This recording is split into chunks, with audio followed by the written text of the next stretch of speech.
Live from the JSA Podcast Studio, presenting Data Movers, showcasing the leaders behind the headlines in the telecom and data center infrastructure industry.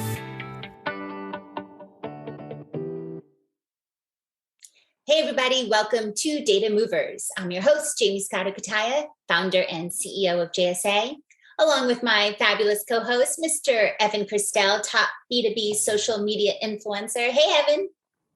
Hey, Jamie, and hey, everyone. Welcome to Data Movers, where we sit down with the most influential men and women in today's data center and telco world, supporting the infrastructure requirements of this new normal. Hey, Jamie, so how was your Labor Day? It was really amazing. We definitely did staycation style Labor Day weekend. You know, we got to go to some outdoor restaurants in our neighborhood and look at the beach sunset. It was nice. It was really nice. But how about you? I think I saw on your feed you were making the most of Boston. Yeah, you know, museums are back open again, and I love to get out and explore. We have a tremendous art scene here.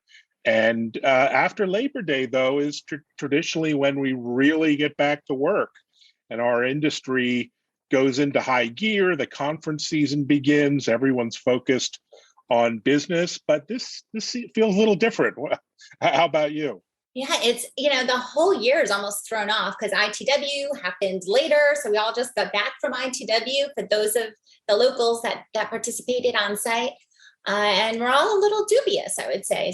Do people still say that word, dubious? I'm dubious in general, but specifically dubious about events. I have like 4 invitations to events, and I'm just pretty uncertain about my desire and inclination to go running around the world at events. So let's stick to virtual for a while. Speaking of virtual, we have a great guest today. Yeah, you know it. I'm really excited to just go ahead and dive right in here. Today we have Scott Willis, President, CEO of DartPoints. Scott, welcome to Data Movers. Yeah, Jamie, thank you. Evan, thank you. And certainly appreciated the opportunity to sit down and visit with you a little bit about DartPoints, about the industry, and talk about just like you guys shared, what's going on in our industry, and looking forward to the opportunity. Well, welcome, Scott. Really nice to connect and meet you. And I was just looking at your LinkedIn bio, Scott, before I joined. And you have worked for both Nokia and Ericsson in prior lives.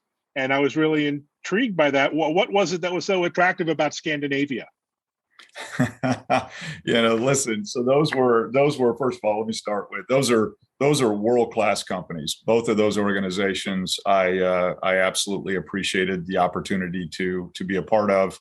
The time I was there was really an emerging time within our industry. And so when I think about the 12 or 13 or 14 years or so that I was between those two organizations, I couldn't have been thrilled about the opportunity they gave me. We accomplished a lot, and I think contributed a lot at the industry level, in particularly here in North America. And I valued my time and the people and the organizations that I was able to develop my career within. Yeah, it's what an amazing places to start and grow your resume, which is incredible. And it kind of leads us all the way up to today. There's so much amazing headlines going on. Just recently, there was a Senate passing, of course, of that infrastructure bill, which places really a significant emphasis on broadband accessibility. And, you know, when you think of accessibility and digital equity, what do you see as the next steps that industry leaders need to take to make this a reality? And particularly, how does DartPoints play a role in bridging that digital divide? Yeah, no, Jamie. I mean, I think that's a great question, and I think it's a great topic. Listen, I'll date myself a little bit, but I started in this industry back in the mid '80s, and I started it with a purpose. And to your question, this is a topic that it goes back as far as I can remember in terms of from a government-led perspective, the need to bring broadband capability out to rural communities. And so it's a topic that's been around for about 30 or 35 plus years since I've been in this industry. But I think this one feels different, and it's important that it's different. We're on the verge of really pivoting to where our industry is moving next. Not only generationally, right? The tailwinds of that and the buzzword that everybody talks about is 5G, and there's no underestimating the tailwind strength of that. But we're at one of those pivot points where if we don't address this as an industry, we're really going to run the risk of really leaving the rural communities even further behind. And so my hope is it's not a new topic. My sense is it feels different this time. As I'm out and I'm talking with prospective customers, and we're talking to a lot of fiber providers, whether that's local, whether that's regional, or whether that's national.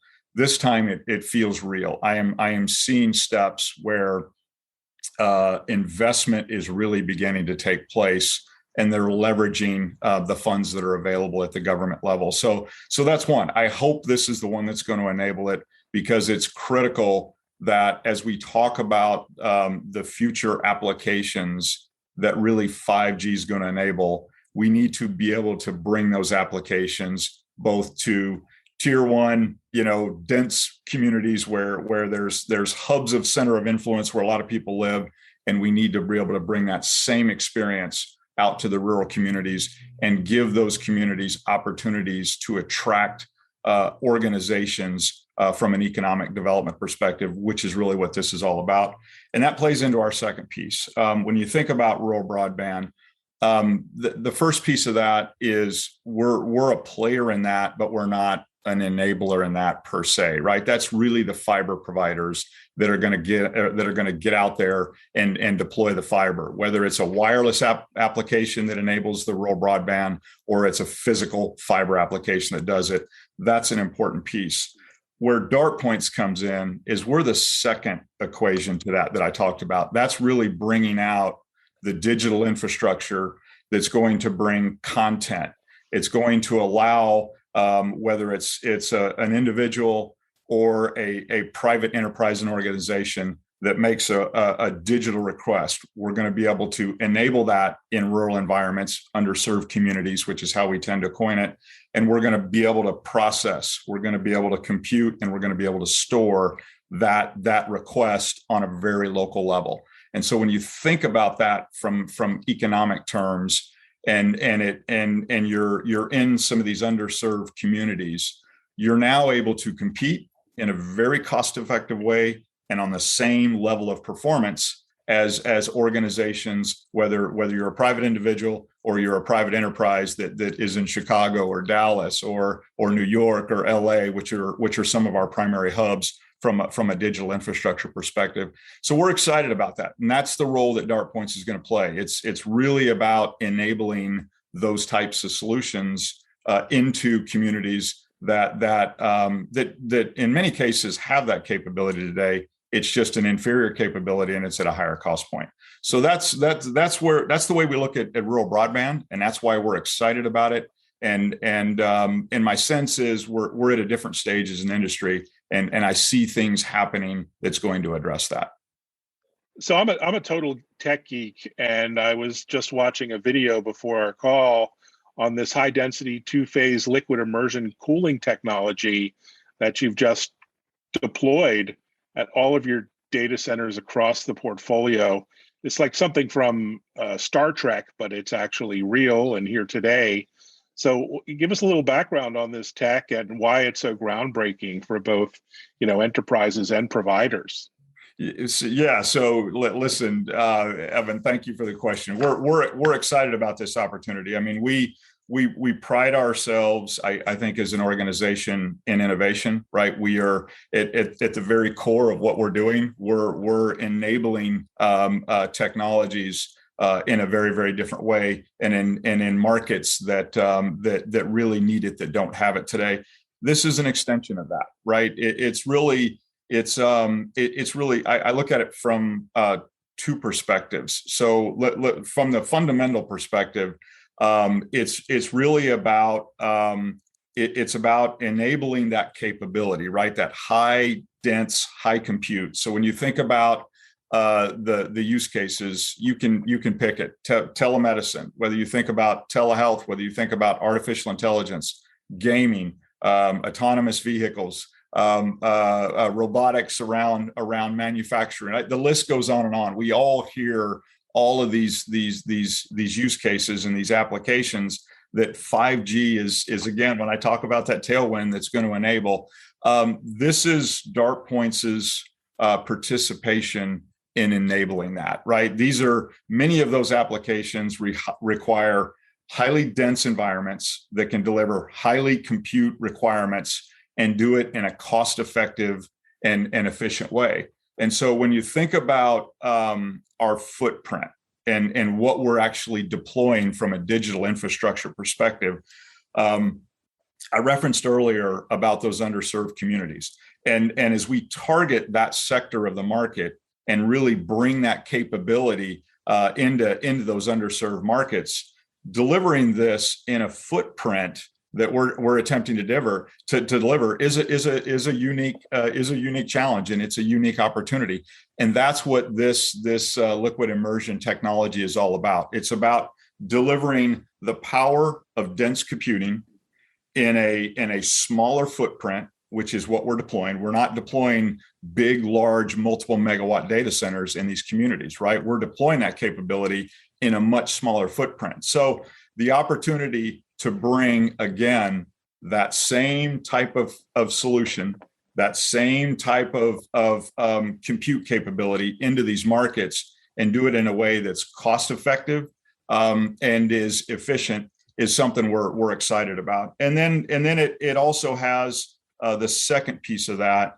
It also has an element of green initiatives that's really built around it, right? I mean, you're talking about a technology that requires the fraction of power, right? That requires the fraction of all of the equipment that supports a dense air-cooled environment. We're able to deliver all that in a much smaller footprint, in a much more controlled power demand environment, and deliver the same capability into those markets. And so those are the two drivers, and that's what we're excited about. So we're in the process of finalizing that deployment across our portfolio today, and we're excited about where our pipeline is taking us in terms of the conversations we're having with prospective customers. And so we're a firm believer that we've got something fairly unique here that we think is going to deliver and really support the overall vision of what we're trying to do within DartPoints. Yeah, very unique and so necessary, so innovative. Really, the future is how I see it. And it's funny how you're talking about this tailspin 5G, but I would say COVID too has forced an explosive demand on data delivery and how are we doing this and what are the new challenges that we're facing as an industry. And really, how critical that need for reliable connectivity. We were talking about, rural broadband earlier. Could you advise us, like, what actionable insights do you advise for enterprises and providers who really want to harness, the power of edge? What can we do? Yeah, listen, this is all about, from an enterprise perspective, it's all about competitiveness. It's all about, and that's both, cost-wise as well as performance. And it's about enabling, whether it's internal workloads, okay, or it's external applications that are supporting your customer. It's all about enabling that at the furthest point of where that demand is being driven. And so you talked about, let's talk about the internal demand first, right? And then we'll talk about the customer use cases. You talked about COVID, right? We're an example of it, right? I'm sitting here in Dallas. You're sitting there on the West Coast in California. Evan, you're sitting on the East Coast up in Boston. And we're in our own environments, right? And listen, do I Do I think that we're in a stage of settling in of what our work environment is going to be? No question, right? It's something we struggle with every day. It's something we talk with our employees about. We ask for feedback in terms of making sure that we understand how they want to work, where they want to work, how can they be efficient, right? How can they be productive, right? Those are ongoing challenges. But the environment we're in is not going away, right? We're not all going to go back one day and COVID snaps and it's behind us and we're all sitting in dense offices anymore. That is not going to happen, or I don't believe it's going to happen. And so there's no doubt that from an employee perspective, this has accelerated the model that we're talking about. So as a company is looking internally, right, and its number one asset, which is its employees, and trying to figure out how do they retain those employees, right? How do they deliver an environment where they can have the life balance that they're looking for? They can be efficient. They can be productive, right? All of those tools. The ability to push that out at the edge where those employees exist, right, wherever they choose to exist, is going to be critical. And so regardless of the internal workload as an enterprise that you're looking at, this is about delivering in a cost-effective, high-performing way those solutions at the edge. So that's the internal piece from an enterprise perspective. The external piece is clearly it's all about delivering whatever applications that an enterprise is looking to deliver to meet and serve the needs of their customers. That's what this is all about. I mean, if you look historically backwards in our industry, most organizations had to plant themselves around, I've already mentioned it. It's the major hubs in our industry. It's Dallas, it's Chicago, it's New York, it's LA, right? You get into some of the secondary markets of Atlanta, right? Certainly, let me add Northern Virginia. That's a critical one for the tier one market. Generally, when you look at the architecture, right, and how our at an industry level we distribute data today, it's in a very concentrated environment. And so for enterprises to harness the capability and optimize the capability of that, they needed to put themselves in proximity to those locations. Well, that changes now, right? As DartPoint comes out and we start deploying digital infrastructure in a much more distributed way, in a way where it's meeting the needs of these underserved communities, enterprises now can drive workloads and applications to the point of where their customers need it. And that's the full benefit of how enterprises should be looking at what a DartPoint solutions delivers into the market. And that's what they should be excited about, because it's going to increase their competitiveness, it's going to lower their cost, and it's going to improve both their internal as well as their external customer engagements as they look to operate and optimize their business. Fantastic. So Scott, you've had a very long and storied career in our industry, to say the least, which is a nice way of saying you're old. But I'm okay with that. I'm okay with that. Me too. I'm getting comfortable with that idea. But right. But tell us about your journey to DartPoints. I mean, how did you come to the company, and give us some insights into some of the recent acquisitions that you've made? Yeah. Listen, you'll see. I will admit I am older, but you can see I equally have as much passion today as I did when I was younger. I love, I didn't accidentally enter this industry, right? I sought this industry out when I came out of school, and this is I think we are so blessed and so fortunate to be part of the industry that we're in. It's an industry that from my perspective, it's hard to and when I say industry, I'm talking about our collective industry. It's hard to point.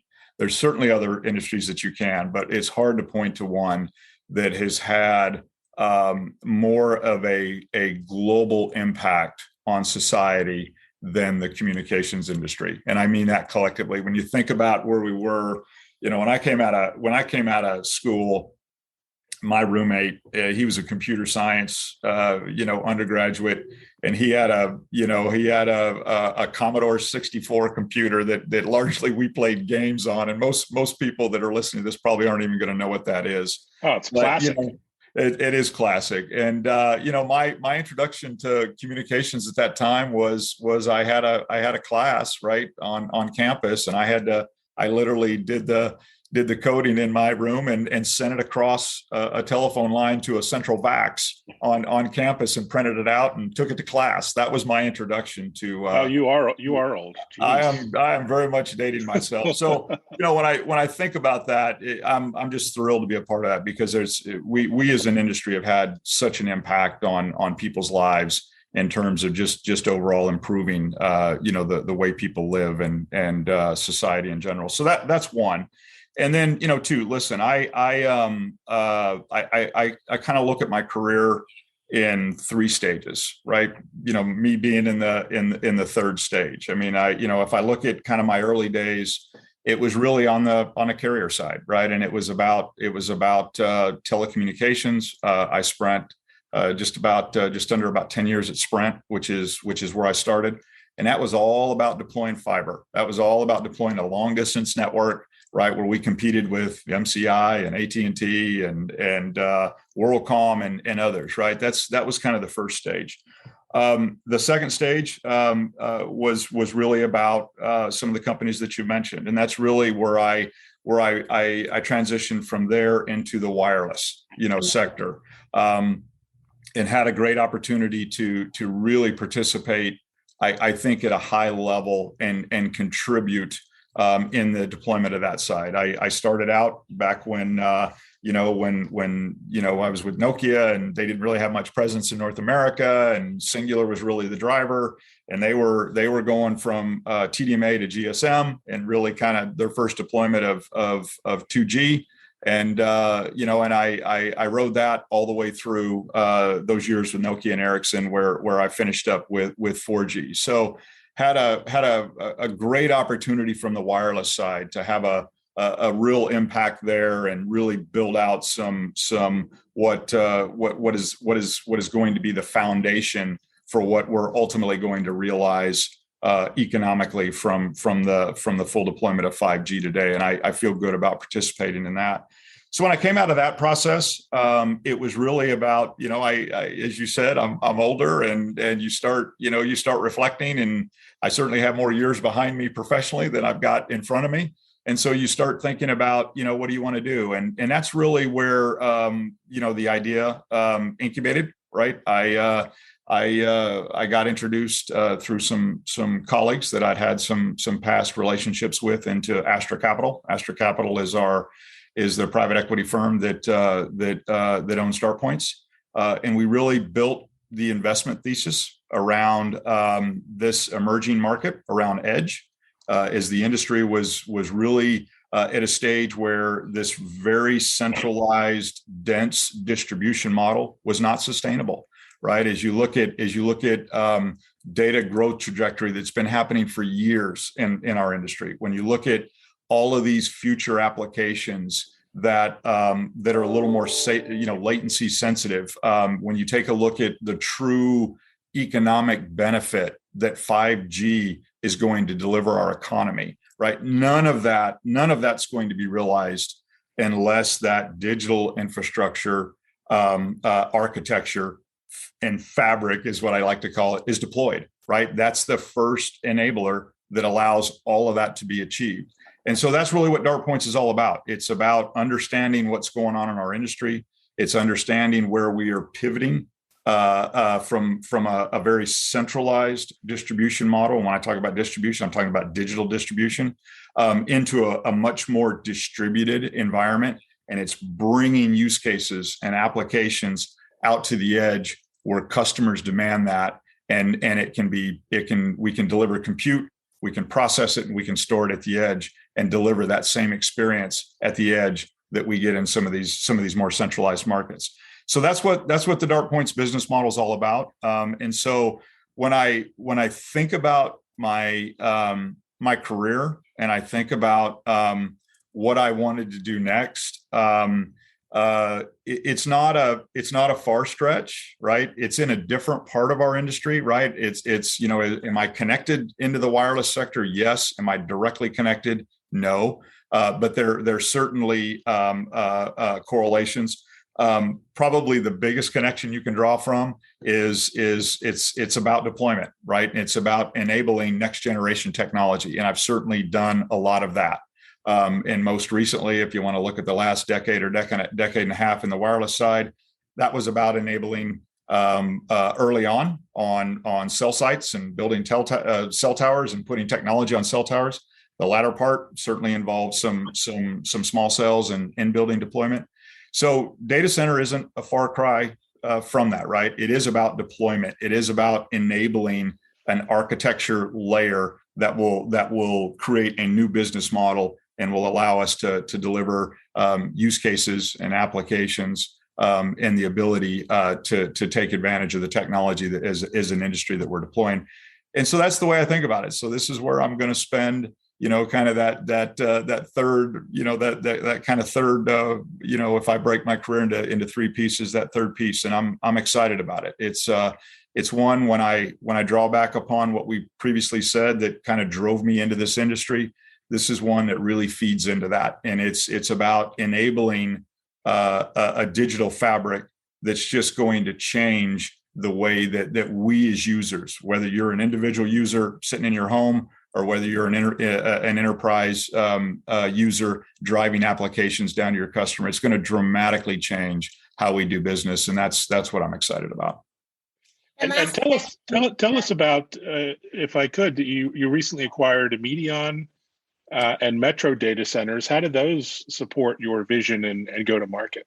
Yeah, that's an important part of that's an important piece of the strategy, right? When I talked about the original investment thesis, it was built on really two pieces. It was built on deployment, where we're physically going out and we're identifying markets where we have need, where we see demand. We're going to deploy physical data centers. The other piece of it is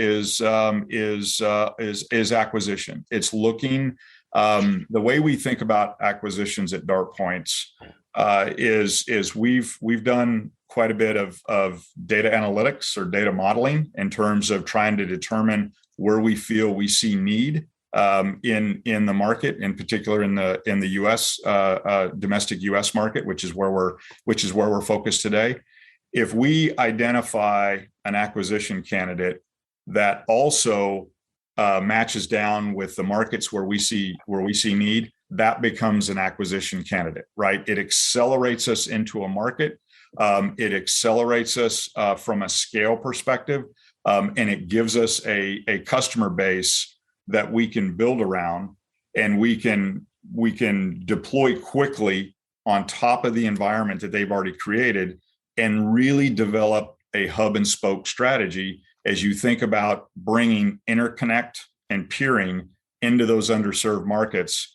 Acquisitions gives us the footprint and the scale to be able to create that in a more accelerated way than if we tried to build it directly ourselves. And that's how we think about it. So we're excited about our first acquisition, which was DartPoints. We did that in March of 2020. That was the platform. And then in October of last year, we acquired Metro data centers. We call it internally MDC. And then we've recently acquired Immersion, which we're really excited about. So today we're targeted really in a Southeast, Mid-Atlantic, Midwest, and Southwest footprint. And what does that mean? That's about 32 of the 50 states, at least initially. If you look out west and you look up to the Northeast, it's not that there's not demand, but those are a little more competitive. And we feel like we can generate and demonstrate scale within that initial 4 region footprint.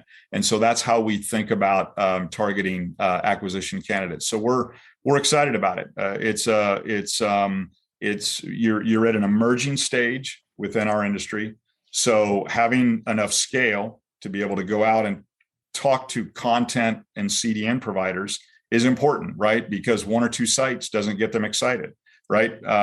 Today we're 11 sites in 5 markets, and I I don't see an environment where our deployment strategy as well as our acquisition strategy is going to slow down. And we want, DartPoints is all about enabling the solution that I've talked about, and we want to be a market leader. And like everything else in our industry, timing is important, right? And being able to deliver that digital fabric in a scalable way is important if you want to be as successful and you want to be a leader in this industry.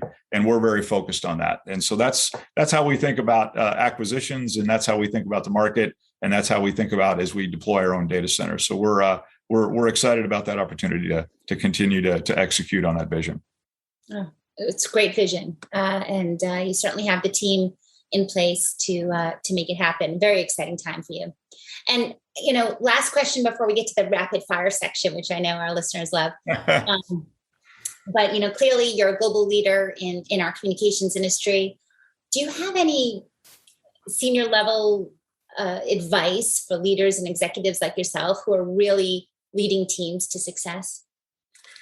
Yeah, I mean, listen, I've got, we could take a lot of time on advice, but listen, here's something that I say regularly. Those that know me, those that work with me, and you could certainly talk to my daughter, and she'd tell you I've repeated this. Be purpose driven in what you do, because when you're purpose driven, everything else falls into place. Whether you're talking about passion, whether you're talking about, the courage to take risk, whether you're talking about,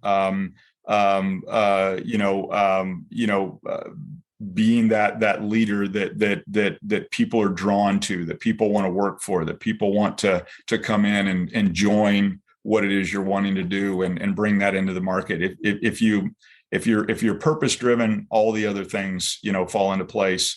And I've tried to be that. And I talked a little bit about, why I got into this industry. And it was really about being part of something that was greater than the industry and really impacting society in a different way. And that's where mine comes from. And that's what, it's about being, purpose driven in everything you do. And listen, like I said, I've said this to my daughter and others many times. Life is a journey, and your professional career is a journey, right? It's you've got to look at it that way, and that can be a very satisfying journey, or it can be a very unsatisfying journey. And to me, the lesson that I've learned and what I would share with others is if you're purpose driven, you're well down the path of that being a very successful and satisfactory driven journey. And to me, that's part of what it's all about. We spend a lot of time at work, and we spend a lot of time at what we do. So you might as well have a purpose behind what you're doing that drives you every day. Love that. I wrote it all down for my team call in 2 hours from now. Yeah. All right. So now we're on to our rapid fire section. So we're going to just give you some quick, fast questions, and go ahead and say whatever comes to mind first. Yeah, happy to. This is fun for me too. Oh, good. Yeah. So what's the favorite way to start your day, Scott? What's your morning routine? That's easy. So I start out quickly. I'm like a lot of the people. I'm addicted to a cup of coffee, and then I love to jump on my Peloton and start my day with that. To me, it's part of the industry that we're talking about. Some of the use cases. I love Peloton. I love all the data coming at me, and so that's the way I like to start my day. Awesome. My Peloton holds my clothes a lot of times more than that holds me. There you go. It serves multiple purposes, right? Yeah. All right. And when travel is back to being a thing, favorite place to travel? Mine's always the mountains. I love to ski in the winter, and I love the outdoors in the summer. So if you pick a favorite place to me, if it's got mountains, I'm all in. And are you an early bird or a night owl? Oh no, I'm definitely an early bird. I'm out fairly early at night, so I'm definitely more of a morning person. That's I've always been that way. I don't know why, but that's how it's worked for me. And what sport were you involved with in high school? I'm going to guess captain of the football team kind of thing. But okay, so you're close. You're close. Yeah, I listen. I was very active in all sports growing up, but you're dead on. We've talked about passion a couple of times. I loved football. I started when I was 7. I started. See, I knew it. Dallas, yeah. and Friday Night Lights. So that's it. Exactly right here in Texas, home of Friday Night Lights. So yeah, I loved playing that all the way through high school. All right, so I got to ask, what was your favorite car? Like I'm watching you in this like football uniform. What were you driving? So my first car, yeah. So you're going way back. So it was a 1968 Ford F100 short bed was my first car. It actually had a 3-speed shift on the column. So that you're going way back, but that was my very first vehicle. Who's your inspiration and why? Yeah. So listen, I've like so many, I've been blessed. I mean, I've had so many mentors. I've had so many people throughout my career that have influenced me. But certainly today, it's I would point to my son. So he's not as advantaged as a lot of children today. And just when you look at him and the amount of courage and the way that he doesn't even know it, and the way he approaches life every day is very inspiring to me. So it's something that I draw a lot on personally. Oh wow, I'm not crying. Don't worry. But yeah, thanks so much, Scott, for joining us. It really was interesting to learn how closing the digital divide is a lot more than fiber and base stations. It's about the whole network. And congratulations on all the success, onwards and upwards. Yeah, thank you. So Evan, listen, I've enjoyed the conversation. I appreciate the time, and follow us on our journey. So I know Jamie and her team will. So they're doing a great job helping us along the way, and I'm excited about the opportunities in front of us in the future for DartPoints. Yeah. We are so appreciative of you and your team, and you really are impacting society. Talk about purpose-driven. You're delivering on that purpose, and we appreciate you. Thank you, Scott. Thank you, Evan. And guys, if you've enjoyed today's Data Movers podcast, as I did, please go ahead and check us out, jsa.net/podcast for upcoming Data Movers episodes. We release every other week on Wednesdays, so go ahead and listen in. And Evan? Yeah, follow us on Twitter, Jay Scotto and at Evan Kirstel. We'll continue the conversation. Thanks, everyone. And as always, guys, stay safe and happy networking.